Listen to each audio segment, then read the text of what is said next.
यह जगत सारा क्षणिक है और आत्मा एक नित्य है।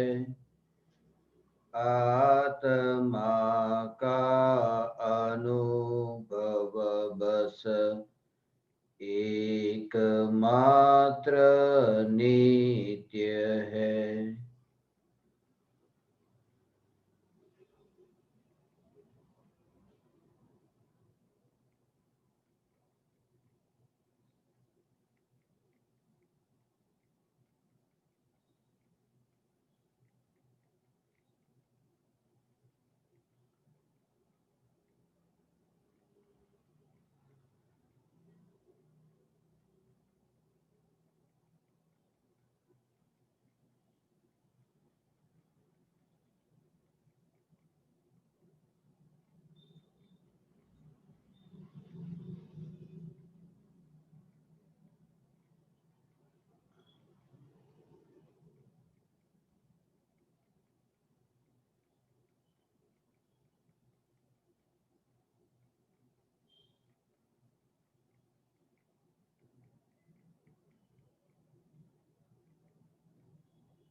चैतन्य स्वभावी भगवान आत्मा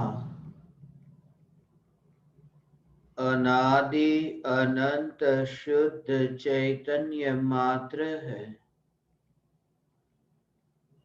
ज्ञान मात्र है। मैं शुद्ध चैतन्य मात्र, ज्ञान मात्र भगवान आत्मा हूँ। प्रति समय यह जागृति बनी रहे, इस जागृति का नाम धर्म है। देह की प्रत्येक क्रिया के काल में और विकल्पों के बहते प्रवाह के काल में ज्ञानी को प्रति समय यह जागृति रहती है कि मैं चैतन्य तत्व इस देह की किसी भी क्रिया में और विकल्पों के बहते प्रवाह में कहीं भी मिला नहीं हूँ। ऐसा शुद्ध चैतन्य तत्व मैं हूँ। प्रति समय स्वयं की शुद्ध चैतन्य सत्ता का बोध आत्म जागृति ही धर्म है। चैतन्य तत्व के स्व संवेदन प्रत्यक्ष निर्विकल्प अनुभूति होते ही देह होने पर भी देहातीत दशा प्रकट होती है। इतना ही नहीं, विकल्प होने पर भी विकल्पातीत दशा प्रकट होती है। चैतन्य तत्व की निर्विकल्प अनुभूति होते ही आत्मा में अतीन्द्रिय आनंद का सागर उछलता है। फिर भी ज्ञानी की दृष्टि उस अतीन्द्रिय आनंद के सागर की ओर भी नहीं जाती और दृष्टि चैतन्य तत्व पर ही टिकी रहती है। यह चैतन्य तत्व ही मैं हूँ। चैतन्य तत्व के निर्विकल्प अनुभूति होते ही ज्ञान दीपक प्रज्वलित होता है। ज्ञान दीपक प्रज्वलित होते ही ऐसी यथार्थ श्रद्धा होती है कि मैं त्रिकाल प्रज्वलित ज्ञान दीपक हूँ। चैतन्य ज्योति की सत्ता के अतिरिक्त देह रूपी मिट्टी और रागादि विकारी भाव रूपी धुएं में कहीं भी फैला नहीं हूं।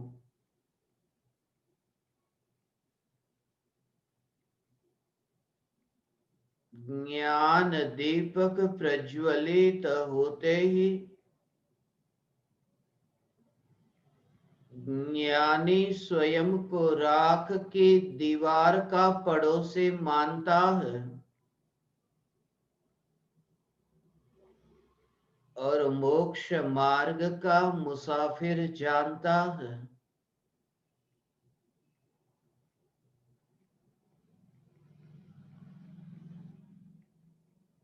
ज्ञान दीपक प्रज्वलित होते ही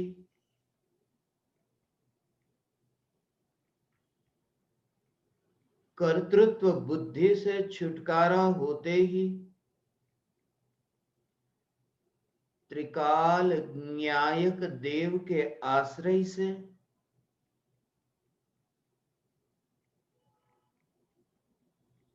पर्याय सहित होने पर भी पर्याय से गैर हाजिर हो जाता है।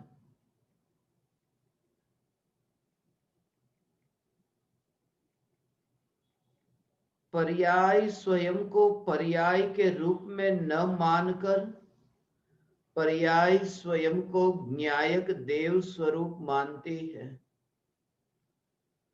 इसलिए पर से और प्रभाव से हटकर न्यायक देव को जानने रूप परिणमित होने वाली यह पर्याय सबसे पहले अत्यंत दूरवर्ती ऐसे परद्रव्य, ये देह और देह के संयोग, ज्ञान की पर्याय देह और देह के संयोगों को जानती है। एक समय में दो पर्याय नहीं, एक समय में ज्ञान की एक ही पर्याय है।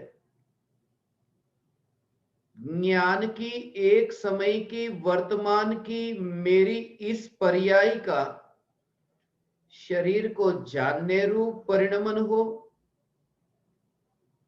या फिर प्रभावों को जानने रूप परिणमन हो या फिर उस ज्ञान की पर्याय का न्यायक देव को जानने रूप परिणमन हो, ज्ञान की पर्याय का परिणमन कैसा हो, न्यायक देव को जानने रूप हो, तो अपूर्व पुरुषार्थ है।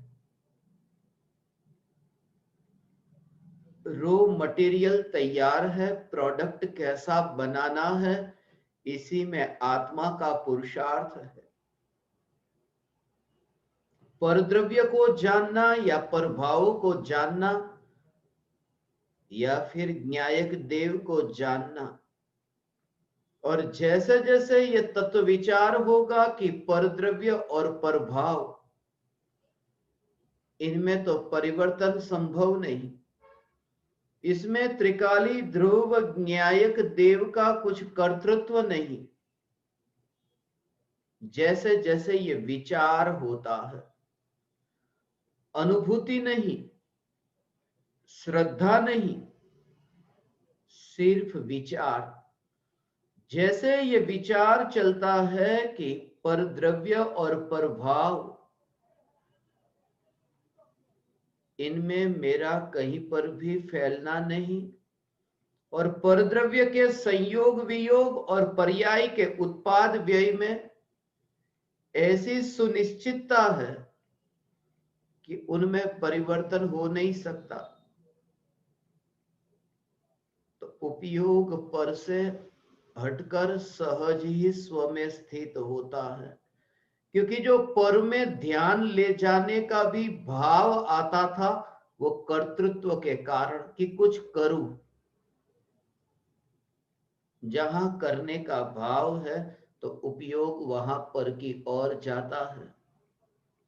उपयोग का पर की ओर जाना, इसके पीछे ये करने का भाव, कर्तृत्व बुद्धि नहीं, करने का भाव।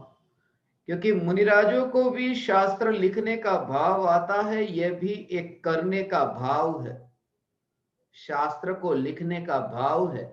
जब ये भाव उत्पन्न होता है तो उपयोग पर में गया, शास्त्र लिखने में उपयोग गया, कांटे की ओर उपयोग गया, ताड़ के पान की ओर उपयोग गया, करने का भाव है। और जहां करने का भाव नहीं, वहां फिर उपयोग सहज ही स्व में स्थित रहता है, पर में भटकता नहीं। फिर भी ज्ञानी की ये श्रद्धा कि उपयोग कहीं पर भी हो, स्व को जाने या पर को जाने, ये उपयोग का परिणमन कैसा है उस पर नहीं, उपयोग उपयोग रूप रहता है, उपयोग विकल्प रूप नहीं होता। यह भी विकल्प का ही कार्य है। जब अज्ञानी ये सुनता है तब भी, जब तुम ये सुनते हो कि उपयोग उपयोग रूप ही रहता है, उपयोग विकल्प रूप नहीं होता, ये सुनने की क्रिया में भी श्रवण पर तुम्हारा जोर न हो, श्रावक पर तुम्हारा जोर हो। सुनने की क्रिया नहीं, ये पीछे सुनने वाला कौन है, सुनने वाले का भाव कि वो जानने वाला कौन है। विकल्प तो होगा, मगर विकल्पों से विकल्प मंद तो हो जाते हैं। स्वरूप के आश्रय से विकल्प का अभाव होता है। अनुभूति से पूर्व जब ये तत्व विचार होता है वो विकल्प रूप होता है, और उस समय मिथ्यात्व मंद है, त्रिकाली ध्रुव न्यायक देव का आश्रय नहीं है। अभी तो मिथ्यात्व की भूमिका है, और मिथ्यात्व की भूमिका में अधूरी दशा में, अभी अज्ञान दशा में, अशुद्धि के काल में वो विकल्प जो उत्पन्न होते हैं, उन विकल्पों से मिथ्यात्व मंद होता है। मिथ्यात्व का अभाव, जब साक्षात ज्ञान की पर्याय न्यायक को जानते हैं तब तुम करते नहीं हो। इसलिए आज तक किसी भी ज्ञानी ने आत्मा की अनुभूति की नहीं, वरना अहंकार पैदा होगा, महा अहंकार होगा, फिर अहंकार से छूटने का कोई उपाय नहीं रहेगा।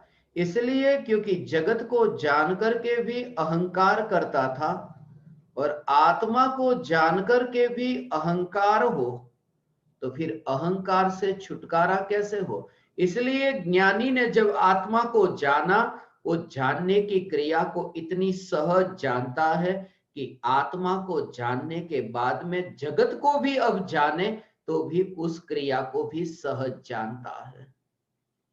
ये बात बहुत सूक्ष्म है।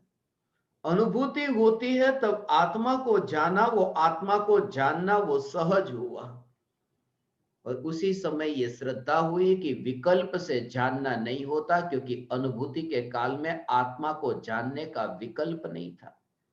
वो आत्मा को जानने का विकल्प जो भीतर में चाह है ना, मुझे आत्मा को जानना है, मैं आत्मा को जान करके ही रहूंगा, उस भाव की पकड़ मिटे, उस भाव में रस न हो।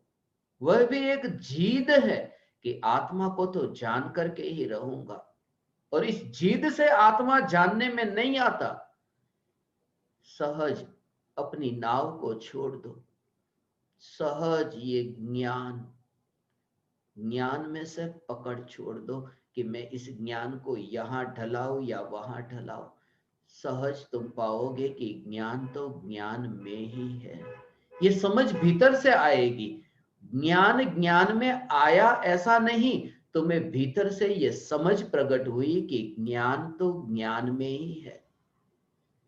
उपयोग जब आत्मा में ढलता है, स्वसन्मुख होता है, तो वास्तव में तो उपयोग में ही है, ये स्वीकार होता है।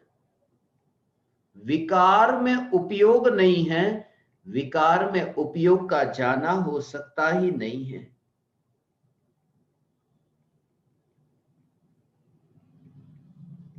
विकार का भाव जिसमें उपयोग आज तक गया ही नहीं,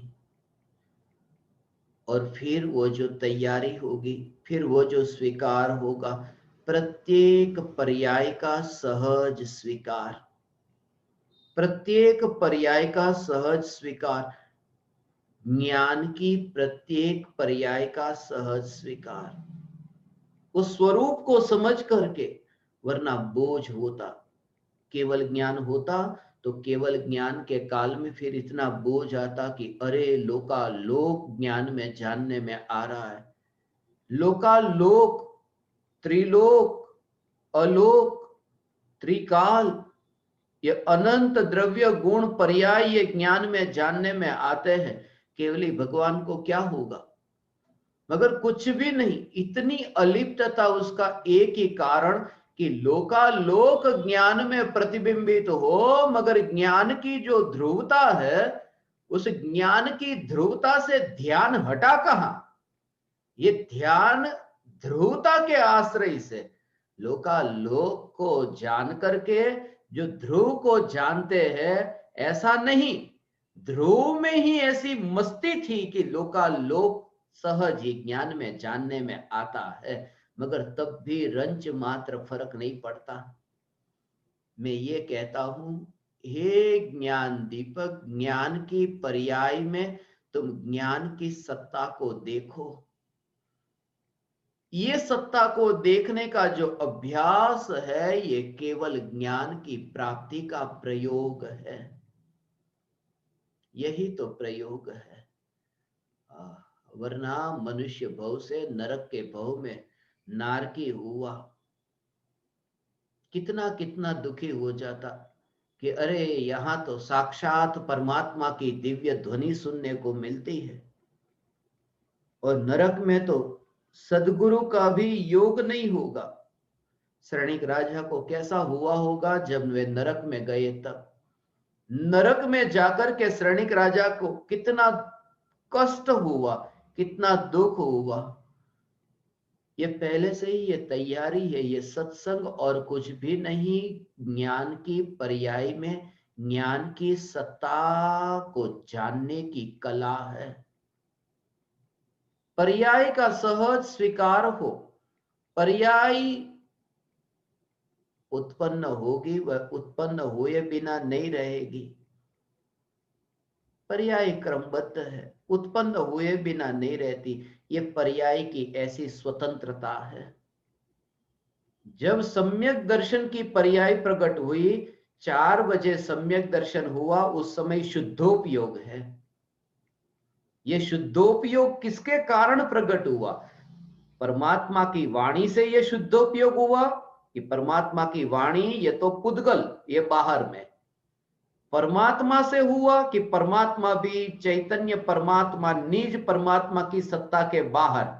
यहां की शुद्धोपयोग की पर्याय किसने प्रकट कराई?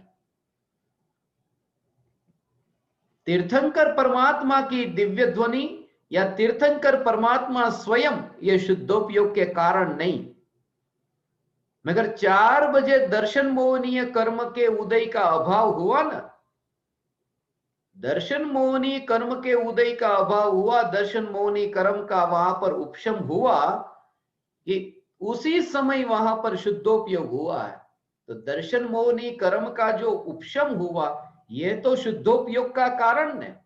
कि वह भी नहीं, क्योंकि दर्शन मोहनी कर्म का ये जो उपशम हुआ है, ये उपशम दर्शन मोहनी कर्म स्वयं जड़ है, पुद्गल है। कारमाण वर्गणा की अवस्था से कोई शुद्धोपयोग होता है? तो फिर ये शुद्धोपयोग की पर्याय कैसे? कि भगवान आत्मा में ऐसी शक्ति है, मगर भगवान आत्मा में शुद्धोपयोग प्रकट हो ऐसी शक्ति तो तीनों काल में है, ये 4 बजे ही शुद्धोपयोग क्यों प्रकट हुआ? कि इस कारण से कि शुद्धोपयोग से पहले जो शुभोपयोग था, शुभ भाव था ना, वो शुभ भाव का नाश हुआ कि शुद्ध भाव प्रकट हुआ। मगर शुभ भाव के नाश से शुद्ध भाव प्रकट नहीं होता, शुभ भाव का अभाव होता है, इसलिए शुद्ध भाव प्रकट हुआ, ऐसा नहीं। क्योंकि भूतकाल में बहुत बार नहीं, अनंत बार शुभ भाव का अभाव हुआ था और अशुभ भाव में गिरा था। क्योंकि शुभ अशुभ, शुभ अशुभ, शुभ अशुभ हर अंतर मुहूर्त में परिणाम बदलते हैं। इसलिए शुभ भाव का अभाव होने से शुद्ध भाव प्रकट हुआ, ऐसा नहीं है। शुभ भाव का अभाव होने से तो अशुभ भाव भी हो सकता है, इसलिए शुभ भाव का अभाव होने से यह शुद्ध भाव प्रकट नहीं हुआ।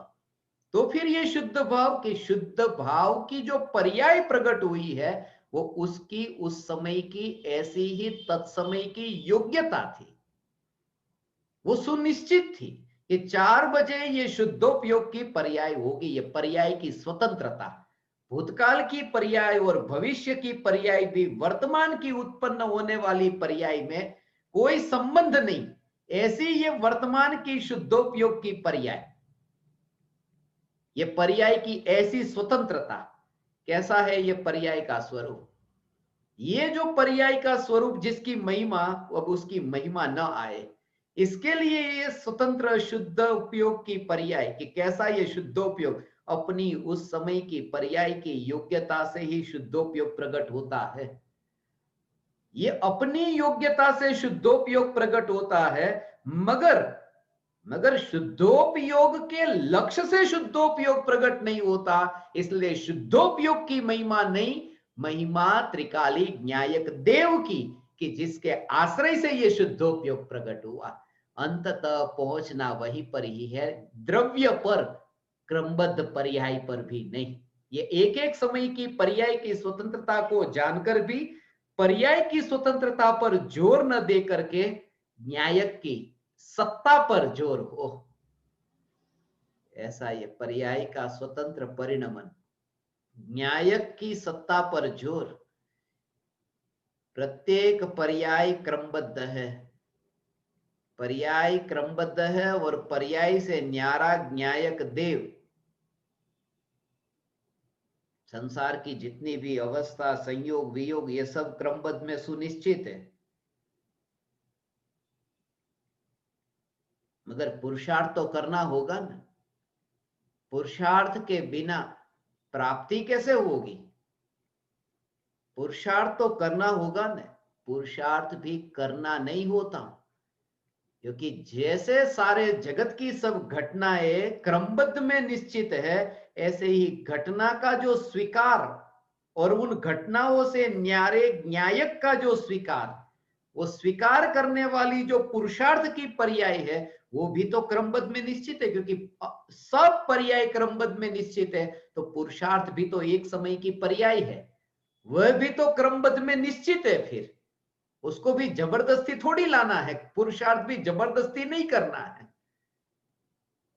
ये इसलिए कह रहा हूं कि पुरुषार्थ भी क्रमबद्ध में निश्चित है, अर्थात तुम्हारा जोर पुरुषार्थ पर न हो, तुम्हारा जोर न्यायक देव पर हो, पर्याय पर जोर न हो, द्रव्य पर जोर हो। यह सहज का स्वीकार है। पूज्य गुरुदेव श्री कांजी स्वामी ये सहज,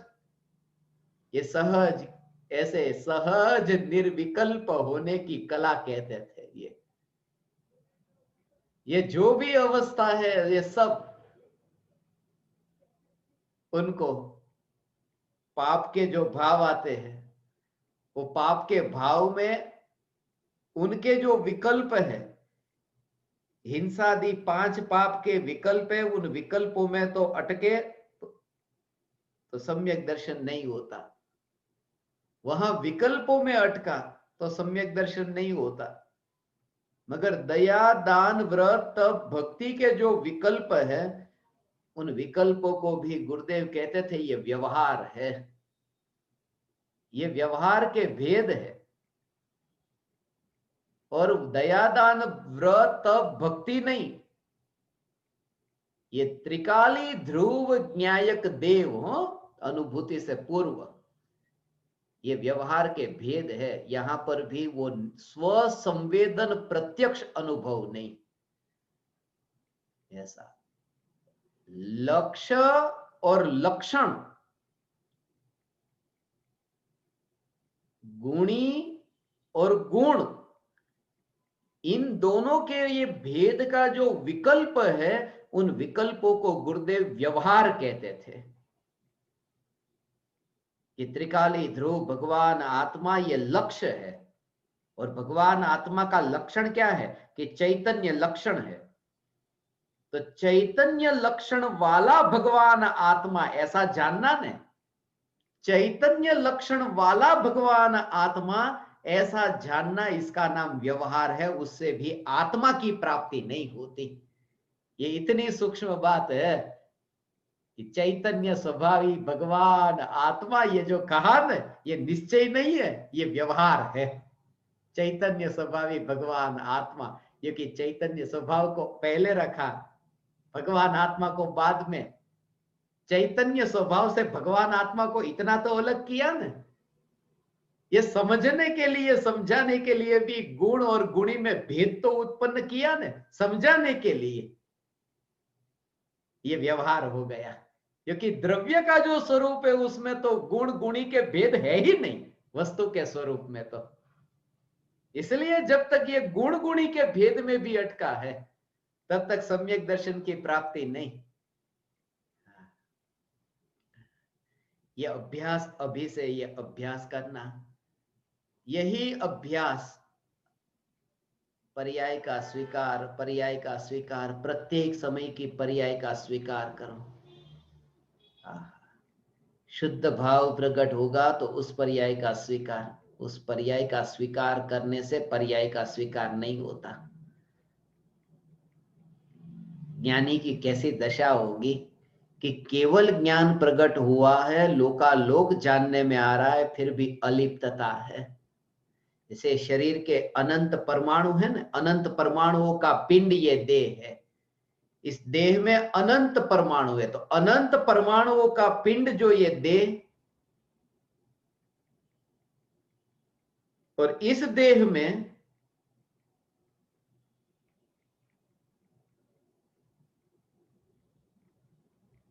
एक त्रिकाली ध्रुव भगवान आत्मा, परमाणु है अनंत, और भगवान आत्मा जैसे अनंत परमाणु से न्यारा है।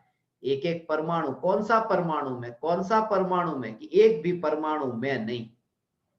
परमाणु में जैसे एकत्व नहीं, और भगवान आत्मा न्यारा, जैसे अनंत परमाणु में मैं नहीं फैला, ऐसे ही एक पर्याय, दूसरी पर्याय, तीसरी पर्याय, ऐसे पर्याय के अंश में स्वयं को खंडित मानना, ये इतना ही बड़ा अपराध है। क्योंकि भगवान आत्मा द्रव्य जो है, वो द्रव्य पर्याय से, पर्याय का जो अंश है ना, ऐसा अंश, इतने अंश में एक समय की पर्याय में जो संतुष्ट होता है, वो कितना बड़ा अपराधी। तुम तो बड़े व्यापारी हो ना, तुम व्यापारी हो। व्यापारी क्या करता है कि तुमने पार्टनरशिप में बिजनेस किया तो तुम्हारा 50% तुम्हारा, 50% सामने वाले का। मगर थोड़ा भी कम मिले तो लेने को राजी नहीं होते, कि थोड़ा भी मैं कम नहीं लूंगा, जितना मेरा भाग है उतना भाग मैं पूरा लूंगा। कोई कहे कि आधा ले लो, आधे का आधा ले लो, उसका और आधा ले लो, आधा आधा ले लो, उसमें कम टुकड़ा टुकड़ा टुकड़ा टुकड़ा करता जाए, तुम कहो कि ये व्यापार करने जैसा नहीं है, ये तो पागलपन होगा कि पूरे पूरे का मालिक मैं, और एक एक अंश अंश अंश करके इतने अंश को पकड़ा करके मुझे तुम ठग रहे हो। इतने अंश को, ये सब मेरा, और उसमें अंश को पकड़ाया। वो 100 रुपये में से 1 रुपया पकड़ा दिया तो कैसा लगता है कि अरे 100 का 100 मेरा था, उसमें एक। मगर मिथ्या दृष्टि शास्त्रों को पढ़ करके भी ये भूल करता है कि अरे कैसी ये केवल ज्ञान की पर्याय, एक समय की केवल ज्ञान की पर्याय, लोकालोक को जानने वाली एक समय की केवल ज्ञान की पर्याय, ये त्रिकाली न्यायक का अपमान है। ये एक समय की केवल ज्ञान की पर्याय लोकालोक को जानते, ये जान करके केवल ज्ञान की उस पर्याय की महिमा आए और न्यायक में एकत्व नहीं, वो त्रिकाली न्यायक का अनादर है। ये पागलपन है केवल ज्ञान की पर्याय की महिमा में इतना संतुष्ट हुआ कि न्यायक का तो भाव ही नहीं पकड़ में आया। एक समय की केवल ज्ञान की पर्याय, उस पर्याय जितना स्वयं को कौन मानेगा, दूसरी पर्याय, तीसरी पर्याय, चौथी पर्याय, ऐसी अनंत और ऐसी अनादि अनंत ये ध्रुव की सत्ता, अनादि अनंत ध्रुव की सत्ता में से एकत्व न करके, वो ध्रुव सत्ता में एकत्व न करके एक समय का अंश है जो केवल ज्ञान, उस अंश में एकत्व करना, इसे मूर्खता कहा है। जब केवल ज्ञान के अंश में एकत्व मूर्खता है, क्योंकि न्यायक देव, ये न्यायक देव का घात हुआ। पूरा न्यायक देव तो एक और रखा और अंश, एक समय का अंश लेकर के संतुष्ट हो गया। ये न्यायक का अनादर है, ये समझदारी नहीं है। और ये तो केवल ज्ञान की पर्याय की बात की, यहां केवल ज्ञान की पर्याय की नहीं, अज्ञानी की हालत तो है राग की पर्याय में एकत्व है कि जो भी राग का भाव उत्पन्न हुआ कि अरे आज तो मुझे शास्त्र का स्वाध्याय करने का भाव आया, प्रवचन सुनने का भाव आया, आज तो मेरा पूरा दिन प्रवचन सुनने में गया। वो अज्ञानी का पागलपन है, अरे आज तो मेरा पूरा दिन प्रवचन सुनने में गया, आज तो इतने अच्छे भाव आए हैं। उन भावों के काल में कि केवल ज्ञान जैसे ऐसे क्षायिक भाव में भी जिसने एकत्व किया और रुचि ली है, उस जीव ने न्यायक देव का अनादर किया, वो संसार में भटकेगा, अनंत दुख भोगेगा। इसी कारण से, क्योंकि एक समय के अंश में ये सिकुड़ा हुआ अपने को विराट विराट को भूलकर एक समय जैसा क्यों माने, इसलिए तो पर्याय के उत्पन्न होने को, व्यय होने को, उत्पन्न होने को, व्यय होने को, ये ज्ञान के उत्पाद व्यय में आनंद क्यों रहता है ज्ञानी का। पर्याय तो ज्ञान की भी मरती है ना, ज्ञान की पर्याय भी मरती तो है ना, मगर मरती पर्याय होने पर भी ज्ञानी की मस्ती नहीं मरती, क्योंकि वो ध्रुव का आश्रय है। ऐसा ये ध्रुव चैतन्य परमात्मा, ये ध्रुव का आश्रय।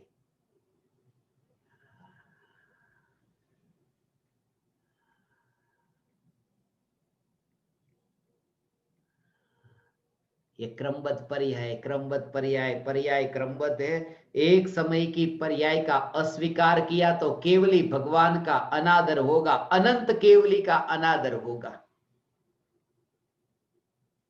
जो भी पर्याय है ना, ये जो भी पर्याय है वो सब पर्याय क्रमबद्ध है। ये जान करके क्या करना है तुम्हें कि राग द्वेष नहीं करना। जो भी तुम्हारे ध्यान में पर्याय आती है ना, जब भी पर्याय तुम्हारे ध्यान में आए, स्वीकार करो क्रमबद्ध में है, राग द्वेष मत करना। ऐसा हो ही नहीं सकता। जो पर्याय तुम्हारे ध्यान में आती है और वो ध्यान में आई और राग द्वेष न हो, ये हो ही नहीं सकता। बात समझना बहुत सूक्ष्म है।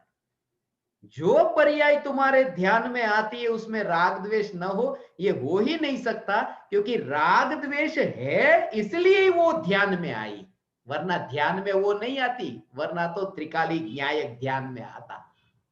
वो जो ध्यान उसकी ओर गया, पर्याय की ओर, वो भीतर का राग है। केवली भगवान के ध्यान में पर्याय नहीं आती, ज्ञान में पर्याय आती है, ध्यान में नहीं। क्योंकि ध्यान जो जाता है पर्याय की ओर, वो राग और द्वेष से जाता है। केवली भगवान को राग द्वेष है ही नहीं, इसलिए ध्यान पर में नहीं जाता। ध्यान तो अनंत सिद्धों में भी नहीं जाता केवली का। जो अनंत सिद्ध परमात्मा, उनमें भी जिनका ध्यान नहीं जाता, ध्यान एक त्रिकाली न्यायक में रहता है, ऐसा। हाँ। इसलिए पर्याय क्रमबद्ध है, क्रमबद्ध है, जो होना है वो निश्चित है, निश्चित है, इससे कुछ नहीं होगा। मैं क्रमबद्ध पर्याय का निषेध नहीं करता, ठीक तरह से सुनना। जो पर्याय जिस समय जब जैसी मैं पर्याय क्रमबद्ध है उसका निषेध करता, तो क्रमबद्ध पुरुषार्थ की रचना क्यों करता? क्रमबद्ध पुरुषार्थ पर इतने सत्संग क्यों हुए? पर्याय क्रमबद्ध ही होती है, मैं इसकी मनाही नहीं करता। मैं ये कहता हूं कि पर्याय क्रमबद्ध होती है, उसका तो लक्ष्य करेगा तो तेरा हित नहीं है, हित न्यायक पर ध्यान जाए तो है।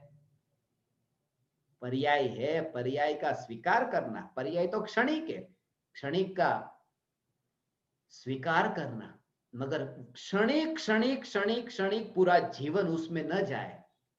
शुरुआत तो ऐसे ही होगी, पर्याय से ही होगी, क्षणिक से ही होगी। वरना मैं ज्ञान दीपकों को ये क्यों कहता, यह जगत सारा क्षणिक है, शुरुआत क्षणिक से ही होगी, मगर वहां अटकना नहीं, तुरंत ही फिर आत्मा एक नित्य है। ये पर्याय, पर्याय की बात थोड़ी सुन ली, जान ली, मगर लक्ष्य न्यायक का, फिर ऐसा लक्ष्य न्यायक का। इसलिए प्रत्येक पर्याय क्रमबद्ध है, पर्याय क्रमबद्ध है, ये स्वीकार करना। और पर्याय की जो भी पर्याय है उसमें अस्वीकार नहीं। ज्ञानी को ये मान्यता, ये श्रद्धा कि इस जगत में जो कुछ भी हो रहा है ना, जो भी हो रहा है, हुआ है या होगा, माने प्रत्येक पर्याय जो भी है वो सब योग्य है। ज्ञानी को अयोग्य कुछ भी नहीं लगता। योग्य हुआ, योग्य हुआ, कोई भी घटना योग्य, अयोग्य इस जगत में कुछ होता ही नहीं है।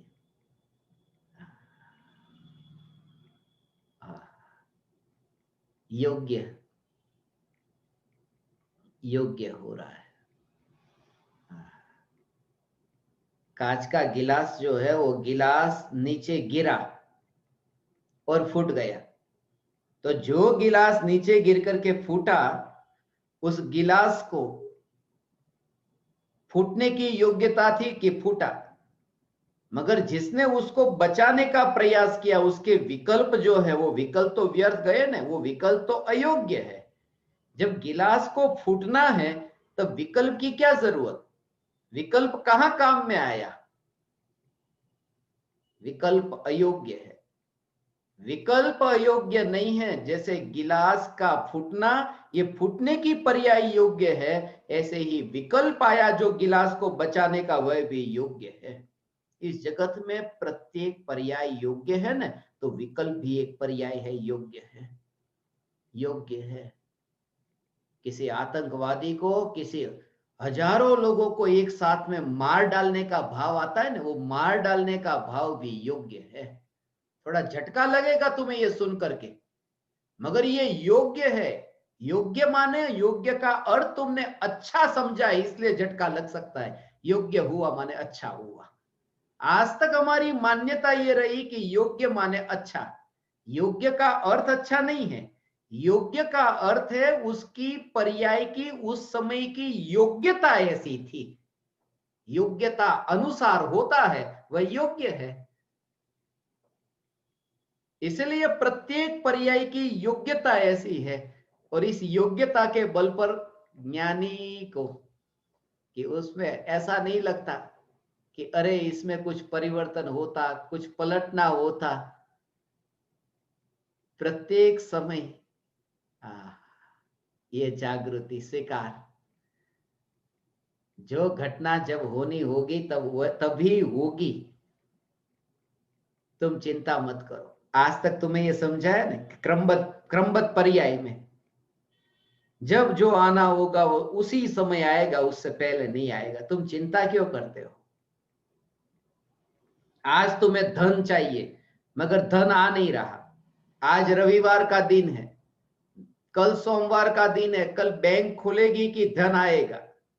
तो किसी ने समझाया कि कितनी भी आकुलता करोगे, क्रमबद्ध पर्याय में आज धन नहीं आने वाला, वो जब आएगा तभी आएगा। तुम विकल्प क्यों करते हो व्यर्थ के?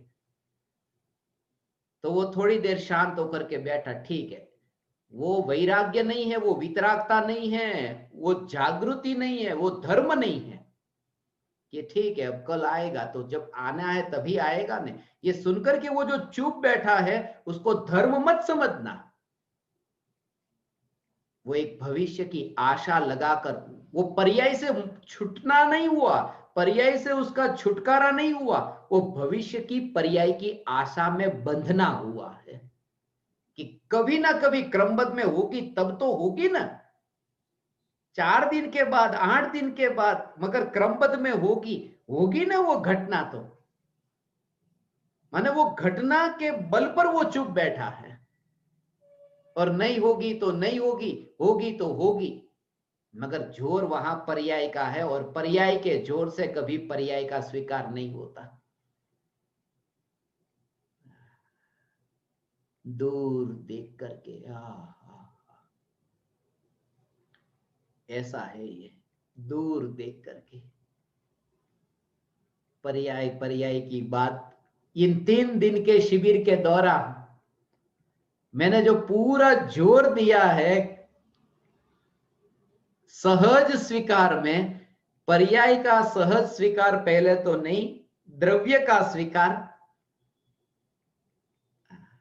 मगर पर्याय क्रमबद्ध है। ये सब सुनने के बाद में लोग बात करते हैं ना, तो पहले पहले ऐसा कहते, चर्चा शुरू करते हैं, चर्चा शुरू करने के बाद में थोड़ी देर बाद फिर कह देते हैं छोड़ो, जाने दो ने, अब उसकी चर्चा क्यों करना, जाने दो ने, उसकी चर्चा क्यों करना। जे गाम जવું नहीं, ये गाम નું नाम लेવું नहीं, जावा दो। जिस गांव में जाना नहीं उस गांव का नाम क्यों लेना, छोड़ो ना। ऐसे हो शुरुआत करते हैं, थोड़ी देर चर्चा करते हैं ना, तो फिर रोक देते हैं कि जिस गांव में जाना नहीं उस गांव का नाम क्यों लेना, छोड़ो, अपनी बात करो, चलो। तो ज्ञानी क्रमबद्ध पर्याय पर प्रवचन देते हैं, और प्रवचन देकर क्या कहते हैं कि छोड़ो क्रमबद्ध पर्याय की बात, क्योंकि जिस पर्याय में न्यायक का जाना ही नहीं होना है, जिस गांव में नहीं जाना, अर्थात न्यायक पर्याय में जाता ही नहीं, तो फिर पर्याय का नाम क्यों लेते हो? अपनी बात करो, न्यायक देव की बात करो। जे गाम जવું नहीं, એ ગામનું નામ લેવું નહીં, પર્યાયમાં ન્યાયક જતો નથી, તેથી હું પર્યાયની ચર્ચા હવે વધારે કરતો નથી। ये न्यायक न्यायक न्यायक का जोर, जहां रहो वहां आनंद में रहोगे। हे ज्ञान दीपक, ये पूज्य गुरुदेव श्री कांजी स्वामी ने, परम कृपालु देव ने, ये चैतन्य स्वरूप के गुणगान गाए, न्यायक देव के गुणगान गाए। पर्याय में जाना, पर्याय में जाना, पर्याय में मुझे जाना ही नहीं है। अनादि अनंत वो स्वरूप का आनंद एक समय में ऐसा ही। फिर अच्छा हुआ, बुरा हुआ, यथा योग्य हुआ, सब ठीक है, यथा योग्य हो रहा है, सब यथा योग्य हो रहा है। उस समय तो ऐसा भी प्लान नहीं करना पड़ता हो, इतनी सहजता ज्ञान में होती है।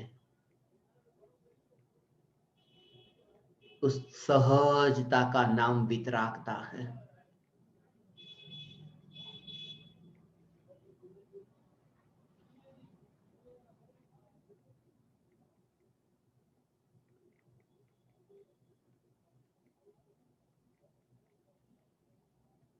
ऐसा है ये।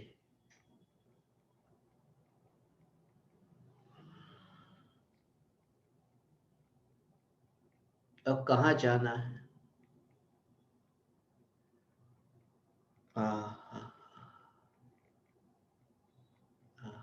अब कहाँ जाना है? अब तुम्हें कहाँ जाना है? पर पदार्थों में जाना है, राग द्वेष में जाना है, या फिर न्यायक देव में जाना है? अब तुम्हें कहाँ जाना है? अब तुम बताओ। तुम्हें देह और देह के संयोगों में जाना है, तुम्हें राग द्वेष के विकारी भावों में जाना है, कि फिर तुम्हें न्यायक देव में जाना है? अब तुम बताओ। और तुम कहोगे ना कि ये, तुम यही कहोगे कि नहीं नहीं, अब तो हमें न्यायक देव में ही जाना है। तो तुमने अभी समझा ही नहीं, क्योंकि न्यायक देव में जाती है कौन? पर्याय न्यायक देव में ढलती है ना। न्यायक नहीं ढलता न्यायक में, इसलिए मुझे न्यायक में जाना ऐसा भी जोर नहीं होता, वो भी पर्याय का काम है। मैं न्यायक हूं, इसलिए न्यायक योग्य, पर्याय की योग्यता होती है, पर्याय की योग्यता होती है। न्यायक की योग्यता क्या? न्यायक तो है, योग्य अयोग्य की बात क्या, इसकी सत्ता मात्र है, न्यायक है। ऐसा ये न्यायक का स्वरूप है। इसलिए मुनिराज ये 7वें गुणस्थान में आरोहण करते हैं, 6ठे गुणस्थान में शास्त्र लिखते हैं। प्रमत्त विरत गुणस्थान में शास्त्र लिखना, मगर वहां पर भी इतनी सहजता रहती है न्यायक के आश्रय से।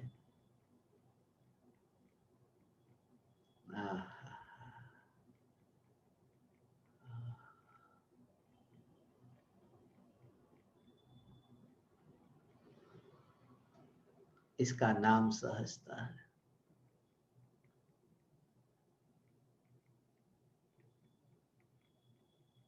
जड़ जैसा हो जाता है। जड़ जैसा माने कि दर्पण के सामने जैसे पदार्थ आए तो दर्पण को राग नहीं, दर्पण को द्वेष नहीं, दर्पण को कोई कोई कोई विकल्प नहीं। मैं ये कहता हूं दर्पण को कोई विकल्प नहीं, ऐसा हो जाता है ज्ञानी। अनुभूति होते ही कि ज्ञेय ज्ञान में जानने में आए तो ज्ञान दर्पण को ऐसे देखता है। अंतर क्या है? वरना तो दर्पण भी धर्मी हो जाता। अंतर यह है कि दर्पण इतना अलिप्त, कोई राग द्वेष दर्पण को नहीं, मगर दर्पण को दर्पण का बोध नहीं है, अनुभव नहीं है। यहां ज्ञान ऐसे ही अलिप्त है, मगर ज्ञान को ज्ञान का अनुभव है। इसलिए ज्ञान में, आत्मा में धर्म है, आत्मा में मुक्ति है, ऐसा ये स्वरूप है।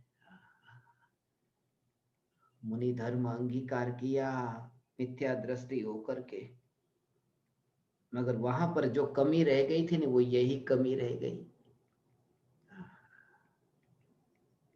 गृहस्थ की भूमिका में था और फिर जंगल में गया, ये ऐसा ही स्वरूप है। घर वालों के साथ में रहे, घर वाले खाते नहीं हैं, खाने नहीं आते,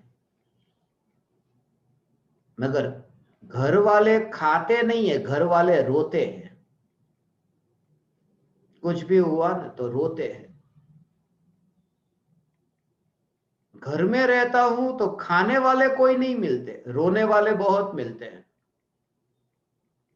और जंगल में चला जाओ तो वहां खाने वाले जानवर बहुत हैं, मगर वहां रोने वाला कोई नहीं है। ये दोनों दशा ऐसी है। गृहस्थ की दशा में खाने वाला कोई नहीं, रोने वाले बहुत है। मुनि होकर के जंगल में गया तो वहां पर खाने वाले बहुत है, रोने वाले कोई नहीं। मगर जिसने न्यायक को जाना है वो ये जानता है कि ना कोई खाने वाला है ना कोई रोने वाला है, ऐसा ये न्यायक। इसलिए दोनों अवस्था में न्यायक न्यायक न्यायक ऐसा स्वरूप।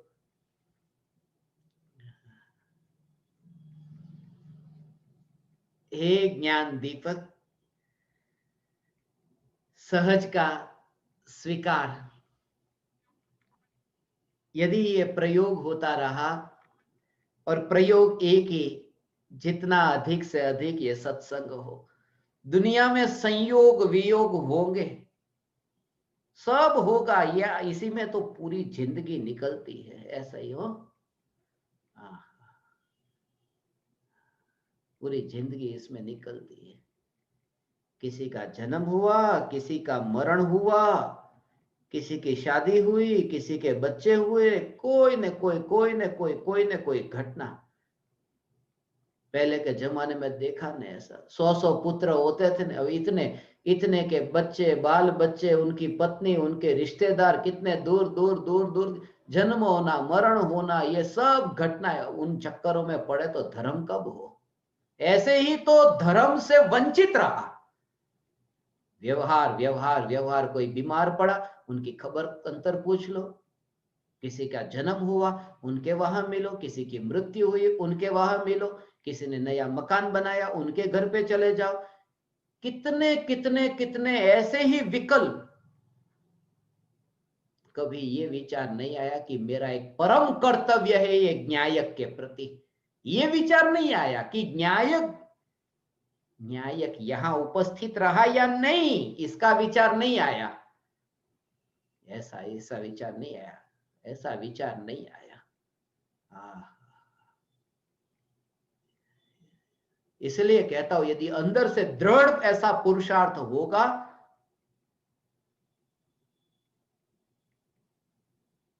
6 महीने के भीतर सम्यक दर्शन होगा। और ये 6 महीने के भीतर नहीं, पूज्य गुरुदेव श्री तो ये कहते थे कि तेरा पुरुषार्थ यदि इतना बलवान होगा, 6 महीने इंतजार नहीं करना पड़ता, अंतर मुहूर्त में हो जाता है। ये 6 महीने तो लंबा काल हुआ। जिसके भीतर में ये न्यायक की प्यास जगी है, ऐसा ये न्यायक देव, ये न्यायक देव। ऐसा है भगवान। जिंदगी ऐसे ही नहीं तो जाएगी, पूरी पूरी जिंदगी ऐसे ही जाएगी, और मन की मन में रह जाएगी। मगर ये मन की मन में नहीं रहने दूंगा। मुझे ये कल से ये विचार आ रहा था ज्ञान दीपकों के लिए, पकड़ करके, खींच करके, घिसट करके लेके जाऊंगा, चल तू सिद्धशिला पर, ऐसा भाव आ रहा था। कोई लेकर के नहीं जा सकता, मगर इतना इतना भाव आ रहा था कि ये यदि नहीं आया ना तो खींच करके लेके जाऊंगा।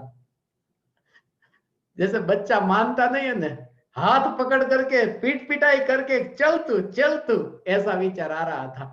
ये ज्ञान दीपकों के लिए ऐसा। ये ज्ञान दीपक, ये इसमें भी राग है। तुम्हारे निमित्त से मेरा इतना सत्संग होता है ना, ऐसा तुम्हारे निमित्त से मेरा इतना सत्संग होता है। ये शिविर तो ज्ञान दीपकों के निमित्त से हुई ना। आज ही का दिन है, आज दशहरे के दिन 3 साल पहले भारत में वापिस आना हुआ था मिशन पूरा करके। इसलिए ज्ञान दीपकों को यह विचार आया ऐसा कि ये शिविर का आयोजन हो।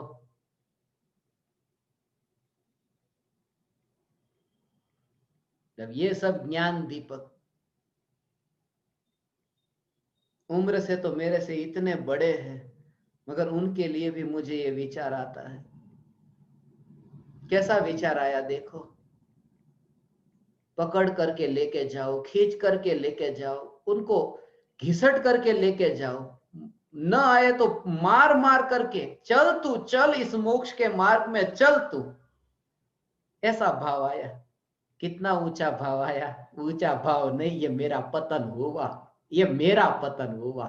आप परमात्माओं के निमित्त से मुझे इतना सत्संग करने का अवसर मिला ने, इससे मेरा हित नहीं हुआ, ये सत्संग करने का अवसर ये मेरा अहित हुआ ऐसा लगता है, क्योंकि सत्संग करने का विकल्प, ये विकल्प न्यायक में से बाहर आना, इसमें हित कहां? ये हित हुआ मेरा, ये मुझे सत्संग करने का तुमने अवसर दिया, ये मेरा हित नहीं, ये तो अहित हुआ है। भावलिंगी मुनिराज की ये दशा हो भगवान, अंतर में ऐसा द्रव्य का जोर, कहीं पर भी महिमा नहीं आती, किसी भी पर्याय में आश्चर्य नहीं होता, किसी भी पर्याय में विरोध नहीं होता, किसी भी पर्याय में ये भाव नहीं कि यहां मेरी अनुमति है या नहीं, किसी भी पर्याय में कर्तृत्व बुद्धि नहीं होती, ये न्यायक के आश्रय से।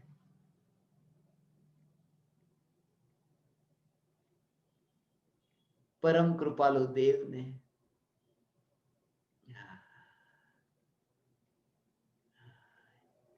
करना करना करना करना, इसे अब छूटना है। इसलिए तत्व विचार करते हुए ये अभ्यास, अब ये प्रयोग,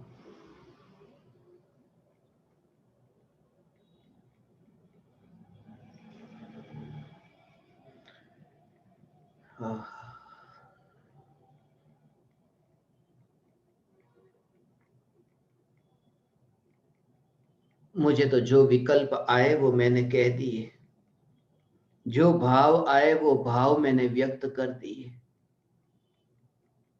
ये तो तुम्हारे लिए इतना, ये 142 ज्ञान दीपकों के लिए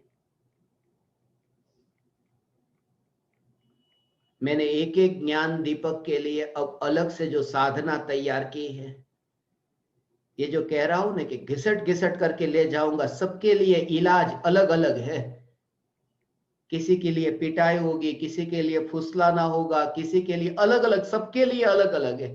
किसी को कैंडी दे करके, किसी को चॉकलेट दे करके, कैसे मानते ये बच्चे, ये पूरी 142 ज्ञान दीपक की पूरी लिस्ट बना करके उनकी साधना तैयार की है। ये पिछले कुछ दिन से यही तैयारी कर रहा था, आज सब पूर्ण होने की तैयारी है। अब एक एक ज्ञान दीपक से मिलना होगा, और आपका जो साधना का नित्य क्रम है उसमें एड ऑन होने वाला है। एक एक ज्ञान दीपक से मेरी भावना है मैं मिलूं, कि देह छूटने से पहले तुम्हें ऐसा न हो कि कोई कार्य अधूरा रह गया। सम्यक दर्शन के बिना जाओगे तो लगेगा कि नहीं तुम्हें कि मेरा काम अधूरा रह गया? लगेगा? लगेगा कि नहीं? ये कह रहे हैं नहीं लगेगा, क्योंकि परिपूर्ण जो चैतन्य परमात्मा, उसका काम कहां अधूरा रहता है। जिसके अंदर ऐसी दृढ़ता होगी ना, काम अधूरा नहीं रहने वाला, यहां पूर्ण है, उसका काम हो गया।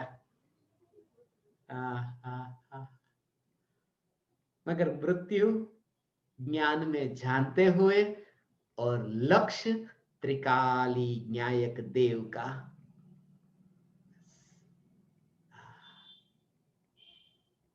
अभी तक तो यहां हूं तो ये विकल्प आए, कल का पता नहीं। हे ज्ञान दीपक, हे चैतन्य परमात्मा, आप समस्त मुंबई वासी ज्ञान दीपकों ने ये जिस विषय को चुना, सहज स्वीकार।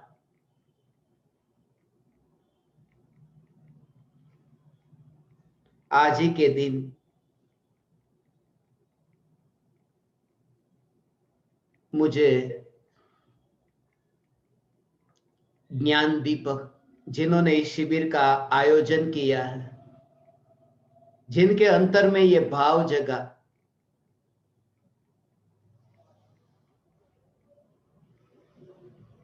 ज्ञान दीपक किरण भाई और जयश्री बेन,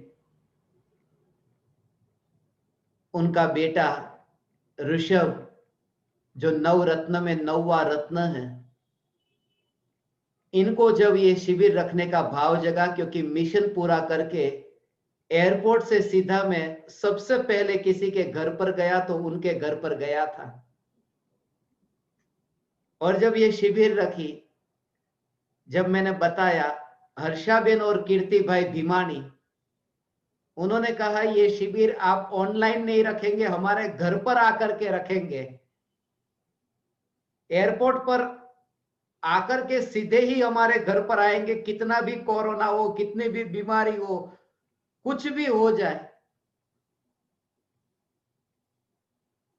मगर हमारे घर पर आकर के ये शिविर रखना है, ऑनलाइन नहीं रखेंगे। ऐसे ऐसे ज्ञान दीपकों का योग मिला है, इनका समर्पण, इनकी तत्व की रुचि, जिनके साथ में मेरी चैतन्य तत्व की जागृति बनी रहती है। मैं भावना भाता हूं, आप समस्त ज्ञान दीपक मेरे अंतर के भावों को समझे। इतने अंतर में जो भाव है, उन भावों को समझे और बस न्यायक देव का सहज स्वीकार कर, लोकाल लोक का सहज स्वीकार करें। मैं आप समस्त ज्ञान दीपकों को, आप समस्त परमात्माओं को मेरे हृदय के अंतःकरण से प्रणाम करता हूं। मेरे प्रणाम स्वीकार करें।